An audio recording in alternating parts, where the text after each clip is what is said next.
चलो आगे बढ़ते हैं हम लोग और एक नई लॉ, ठीक है, हमारे सामने आ जाती है। थर्मोडायनेमिक लॉज हैं कुछ, उसमें से जो सबसे पहली लॉ हमें पढ़नी होती है वो जीरोथ लॉ होती है।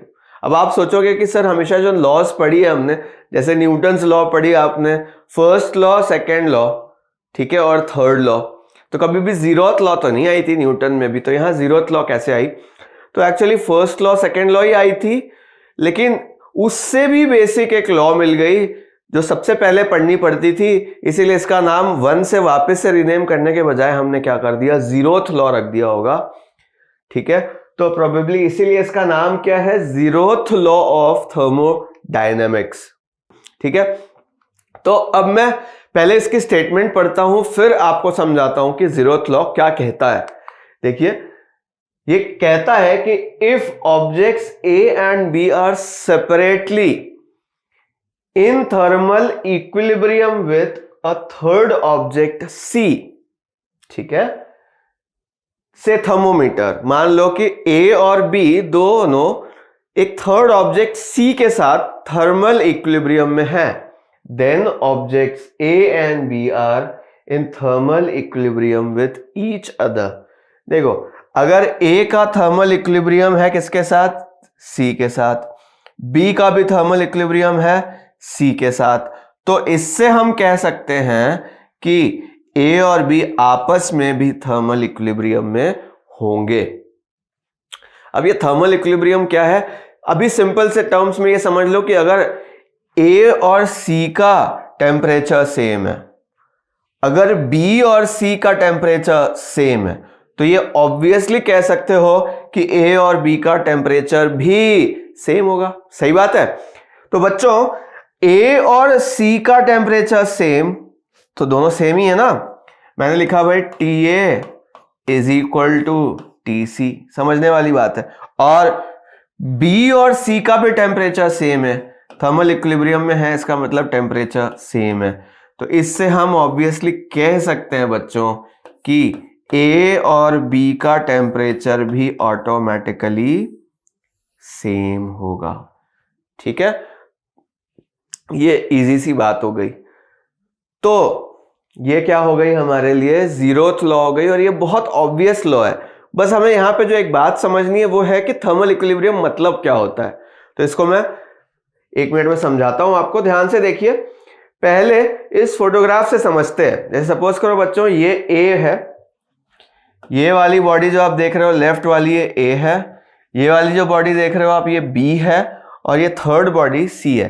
ए और सी को जब टच करते हैं तो दोनों सेम टेम्परेचर पे आ जाते हैं। देखो, अभी दोनों अलग अलग थे, ए सी को टच किया सेम टेम्परेचर, बी सी को टच किया सेम टेम्परेचर, अब ऑटोमेटिकली ए और बी भी सेम टेम्परेचर पे आ गए, ठीक है। तो अगर ए सी के साथ आ जाता है, बी भी सी के साथ थर्मल इक्विलिब्रियम में आ जाता है, तो ऑटोमेटिकल है कि ए और बी दोनों भी थर्मल इक्विलिब्रियम में आ जाएंगे। अब इनको भी टच करा के देख लो, कोई हीट का एक्सचेंज नहीं होगा क्योंकि टेम्परेचर उनका क्या हो चुका होगा, सेम। तो बच्चों, zeroth law of thermodynamics introduced the concept of temperature. इस लॉ के बाद ही टेम्परेचर का जो कॉन्सेप्ट है वो और ज्यादा अच्छे से डिफाइन हो पाया, ठीक है। और देखो, two objects are said to be in thermal equilibrium if their temperatures are same. ये एक बेसिक डेफिनेशन है थर्मल इक्विलिब्रियम की। क्या कहती है कि अगर दो बॉडीज का टेम्परेचर सेम है तो वो आप समझ लो कि किस में है, थर्मल इक्विलिब्रियम में है। इस बात को तो हमने समझा, बट इसका एक्चुअल मीनिंग क्या हुआ, टेम्परेचर का सेम होने का मतलब क्या हुआ, वो भी हम एक बार समझते हैं, ठीक है। उससे होगा क्या, देखो, इन measuring the temperature of body it is important that thermometer be in thermal equilibrium with the body, ठीक है, whose temperature is to be measured। ऐसा हम क्यों बोलते हैं कि अगर किसी बॉडी का टेम्परेचर आप थर्मोमीटर से मेजर कर रहे हो तो आप थोड़ी देर रुक जाओ। ऐसा क्यों बोला जाता है, क्यों? क्योंकि बेटा बॉडी और थर्मोमीटर के बीच में शुरू में कुछ टेम्परेचर डिफरेंस होता है। ये सपोज करो आपने क्या किया, एक ग्लास ऑफ वाटर लिया और उसमें थर्मोमीटर को डिप कर दिया, ठीक है, ये थर्मोमीटर को हमने डिप कर दिया। शुरू में सपोज करो ये ग्लास था 80 डिग्री सेल्सियस पानी के साथ, और आपका थर्मोमीटर तो आपने रूम से रखा था, वो था सपोज करो 20 डिग्री सेल्सियस। तो अभी ये थर्मोमीटर एग्जैक्टली करेक्ट टेम्परेचर आपको मेजर करके नहीं दे रहा होगा। इस थर्मोमीटर के लिए आपको क्या करना पड़ेगा, मेजर करने के लिए थोड़ा सा वेट, 1 से 2 मिनट आपको वेट करना पड़ता है। ये क्यों? जिससे कि ये दोनों एक दूसरे के साथ किस में आ जाए, थर्मल इक्विलिब्रियम में आ जाए। मतलब दोनों का टेम्परेचर क्या हो जाए, सेम हो जाए। जैसे ही ये थर्मोमीटर 80 डिग्री सेल्सियस को क्या कर लेता है, अचीव कर लेता है, आप बोलते हो कि भाई अब ये थर्मोमीटर सही टेम्परेचर बता रहा है। तो बार बार यही बात उठी कि थर्मल इक्विलिब्रियम मतलब टेम्परेचर का सेम होना, ठीक। बट ऐसा कब होगा वो समझते हैं थर्मल इक्विलिब्रियम को समझने के बाद। देखते हैं क्या कहता है थर्मल इक्विलिब्रियम, कि thermal equilibrium is a situation जब बॉडीज का टेम्परेचर सेम हो जाए और नेट एक्सचेंज ऑफ हीट दोनों के बीच में क्या हो जाए, बंद हो जाए। जैसे सपोज करो बच्चों कि एक बॉडी थी यहां पे 100 डिग्री सेल्सियस पर, और दूसरी बॉडी हमारे पास थी सपोज करो 20 डिग्री सेल्सियस पर। तो ऑब्वियसली हीट किधर से किधर जाएगी, 100 डिग्री सेल्सियस वाली बॉडी से 20 डिग्री सेल्सियस वाली बॉडी की तरफ, ठीक है। अगर सपोज करो बच्चों कि थोड़ी देर बाद इसका टेम्परेचर कम हो करके 50 डिग्री सेल्सियस पर आ जाता है और इसका टेम्परेचर बढ़कर 50 डिग्री सेल्सियस पर आ जाता है, अब बताओ किधर से किधर हीट जा रही होगी? तो आप ये बता नहीं पाओगे।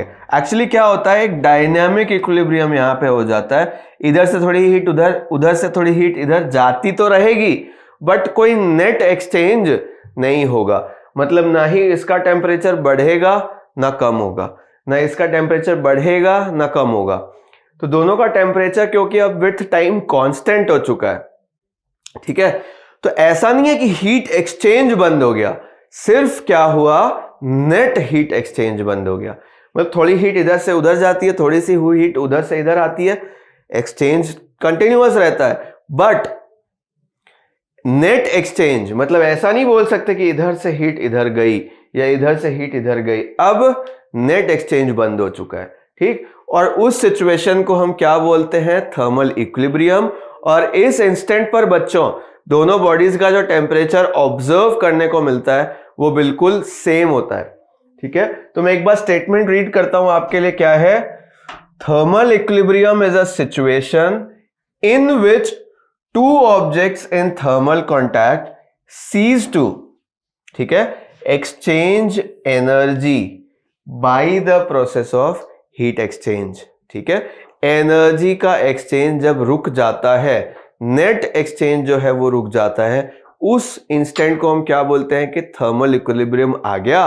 और वो कब देखने को मिलता है, जब दोनों बॉडीज का टेम्परेचर बिल्कुल सेम हो जाता है, ठीक है। इसको हम लोग एक फोटोग्राफ से समझने की कोशिश करते हैं बच्चों।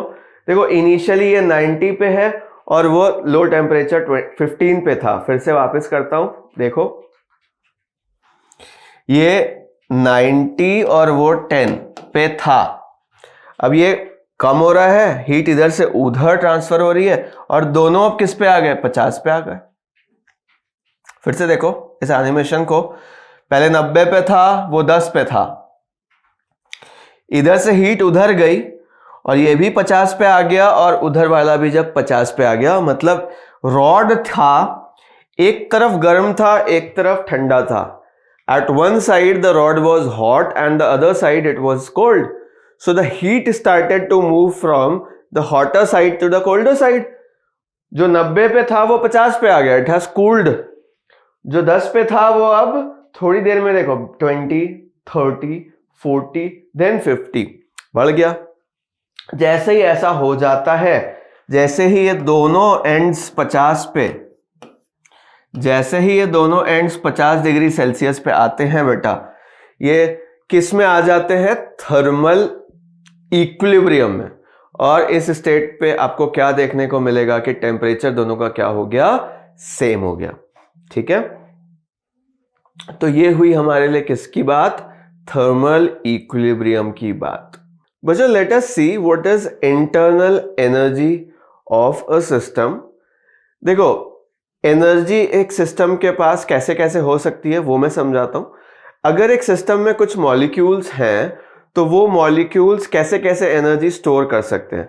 अगर आप मैकेनिकल एनर्जी की बात करो बच्चों, तो मैकेनिकल एनर्जी एक्चुअली सम होती है किन दो एनर्जीज का? पोटेंशियल एनर्जी और काइनेटिक एनर्जी। तो यहां पे भी सिमिलरली अगर एक सिस्टम में कोई सब्सटेंस है तो उस सब्सटेंस के पास जो एनर्जी होगी वो उसके मॉलिक्यूल्स की पोटेंशियल एनर्जी और उसके मॉलिक्यूल्स की काइनेटिक एनर्जी की वजह से ही आती है। और इस एनर्जी को हम किस नाम से जानते हैं? इंटरनल एनर्जी के नाम से जानते हैं। देखिए, internal energy of a system is the energy possessed by the system due to molecular motion and molecular configuration. जैसे कि बच्चों, अगर एक मॉलिक्यूल है जो कुछ एनर्जी लेकर के मूव कर रहा है, सपोज करो v वेलोसिटी से, तो उसके पास एक मोशनल एनर्जी हो गई। और दो मॉलिक्यूल्स जब एक दूसरे के आसपास होते हैं बच्चों, तो उनके पास कन्फिगरेशनल पोटेंशियल एनर्जी भी आ जाती है। जैसे कि अगर दो मॉलिक्यूल्स हैं उनके पास चार्जेस हैं, तो वो एक दूसरे से जब कुछ दूर पे रहते हैं तो उनके बीच में एक इलेक्ट्रोस्टैटिक पोटेंशियल एनर्जी आ सकती है, ग्रेविटेशनल पोटेंशियल एनर्जी आ सकती है।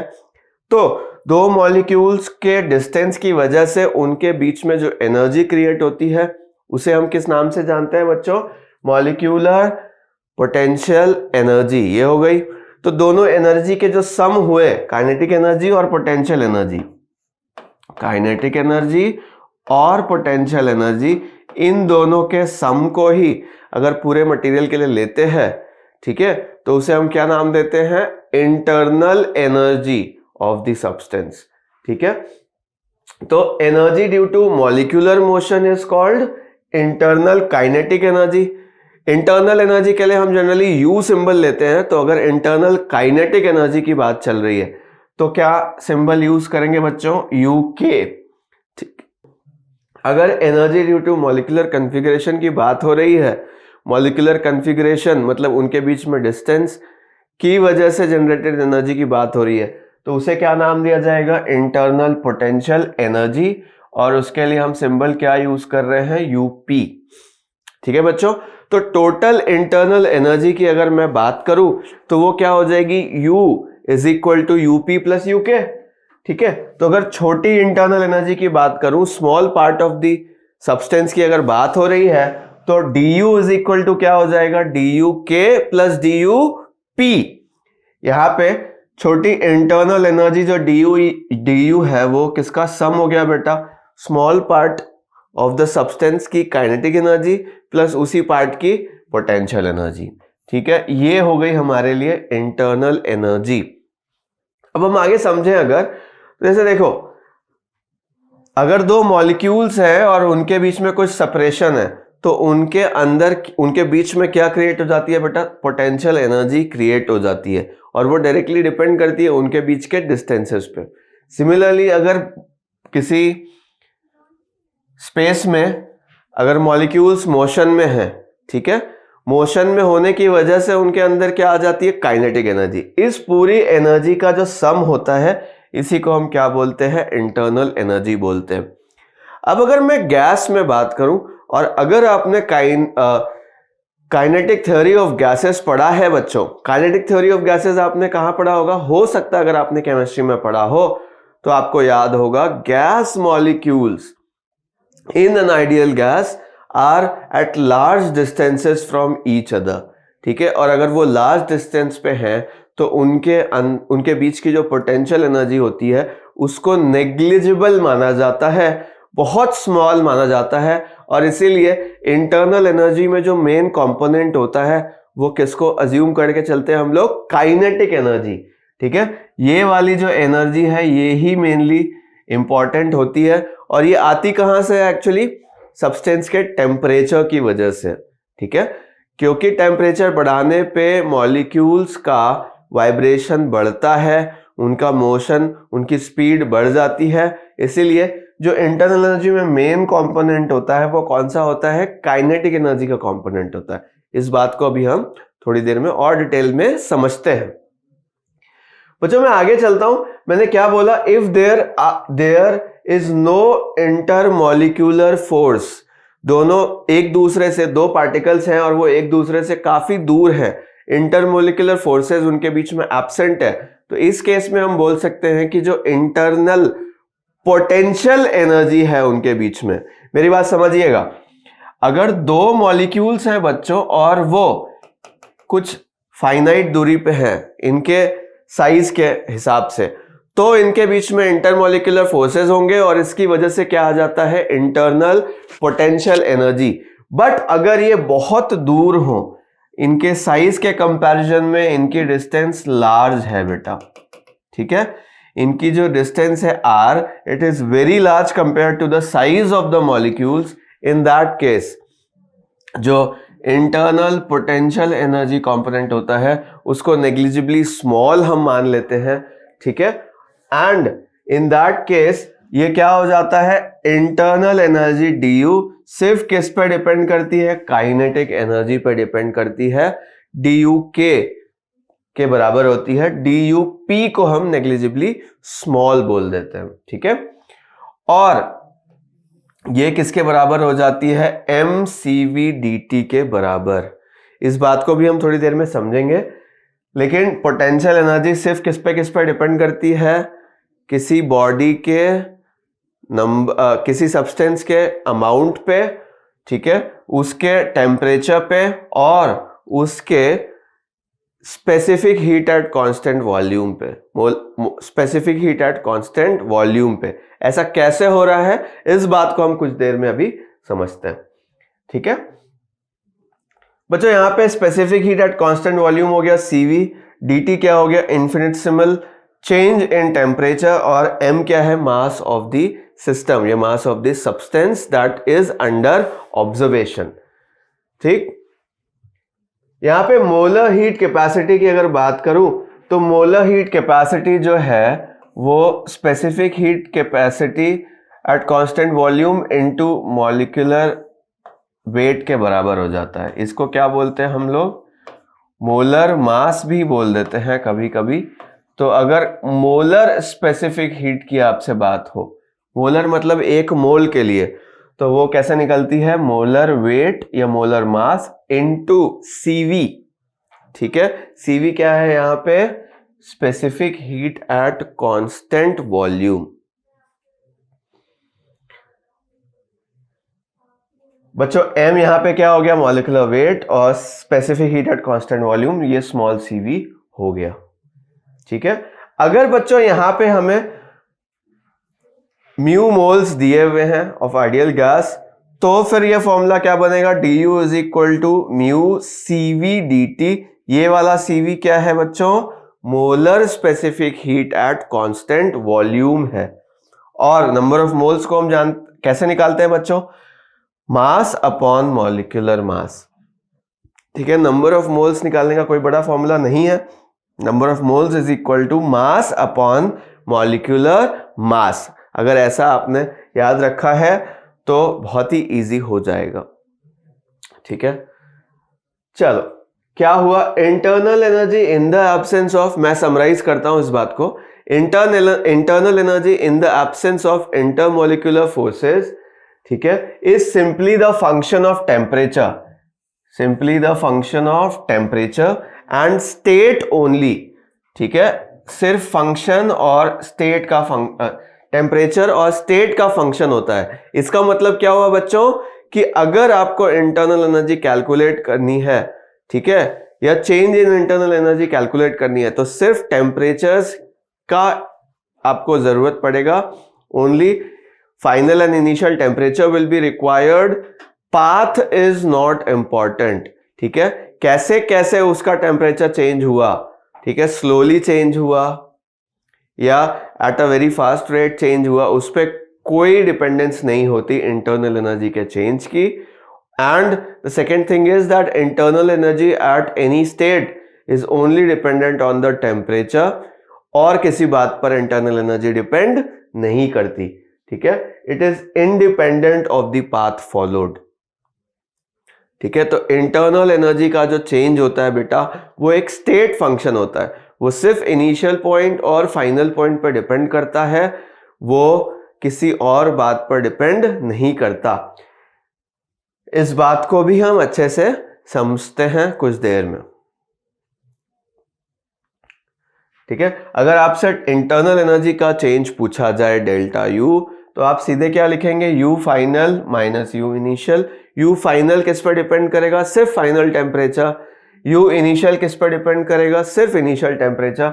मतलब ये रिलेशन कैसे कंप्लीट होगी, N C V T final, ठीक है, इंटरनल एनर्जी का फाइनल वैल्यू माइनस, अगर मैं इनिशियल वैल्यू की बात करूं तो वो कैसे लिखोगे, N C V T initial. और ये हमें क्या दे देगा बच्चों, इंटरनल एनर्जी का चेंज, यानी कि इंटरनल एनर्जी का चेंज क्या हो जाएगा हमारे लिए, N C V T final minus T initial, और वो क्या हो जाएगा, N C V delta T, ठीक है। ये किसकी वैल्यू आ जाएगी बेटा, डेल्टा यू की वैल्यू आ जाएगी, चेंज इन इंटरनल एनर्जी। और ये सिर्फ किस पर डिपेंड कर रहा है, टेम्परेचर के चेंज पर डिपेंड कर रहा है, पाथ फॉलोड पर डिपेंड नहीं कर रहा, ठीक है। इस बात को हम और एग्जाम्पल्स में लेटर ऑन समझते जाएंगे। यहां पे ऑब्वियसली यू फाइनल क्या है, फाइनल स्टेट पर इंटरनल एनर्जी है, और यू इनिशियल क्या है, इनिशियल स्टेट पर इंटरनल एनर्जी है, ऑब्वियसली।